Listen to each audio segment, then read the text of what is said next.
കായംകുളം കുറ്റിത്തെരുവ് ജുമാ മസ്ജിദിൽ മഖാം ഉറൂസിന് തുടക്കമായി. ഈ മാസം 16 മുതൽ 19 വരെയാണ് ആണ്ട് നേർച്ച. കുറ്റിത്തെരുവ് ജുമാ മസ്ജിദ് അങ്കണത്തിൽ അന്ത്യവിശ്രമം കൊള്ളുന്ന ഷെയ്ഖ് വലിയുള്ളാഹിയുടെ 55ാമത് മഖാം ഉറൂസിന് തുടക്കം കുറിച്ചാണ് ജുമുഅ നിസ്കാരാനന്തരം പതാക ഉയർത്തൽ നടന്നത്. നിരവധി വിശ്വാസികളുടെയും പണ്ഡിതന്മാരുടെയും സാന്നിധ്യത്തിൽ ജമാഅത്ത് പ്രസിഡന്റ് അബ്ദുൽ ഷുക്കൂർ അൽ ബർക്കത്ത് പതാക ഉയർത്തി.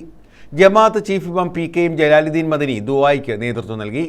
മുഹമ്മദ് മുസ്തഫ തങ്ങൾ സുഹരി, ജമാഅത്ത് general secretary Fazal Rahman, vice പ്രസിഡന്റുമാരായ ബഷീർ ആലിമൂട്ടിൽ, സിദ്ദിഖ് കുറ്റിക്കിഴക്കതിൽ, സെക്രട്ടറിമാരായ അസീസ് കുഞ്ഞ് നദീറ മൻസിൽ, ഹുസൈൻ ആലിമൂട്ടിൽ, അബ്ദുൽ ജലീൽ പാഞ്ചേരിൽ, ഇല്യാസ് കുഞ്ഞ് മുഹബത്ത്, സുബൈർ കുന്നേൽ, നജീം ഇടയിലെ പറമ്പിൽ, അസീം കറുകത്തറയിൽ, അൻവർ ഷാ പാനാശ്ശേരിൽ, അബ്ദുൽ സത്താർ പ്ലാമൂട്ടിൽ, ഷാജി വജിത്തലയ്ക്കൽ തുടങ്ങിയവർ പങ്കെടുത്തു.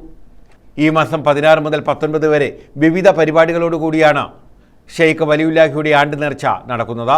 ചടങ്ങിൽ ജമാഅത്ത് ട്രഷറർ ബിജു തറയിൽ നന്ദി പറഞ്ഞു. News bureau, Kayamkulam.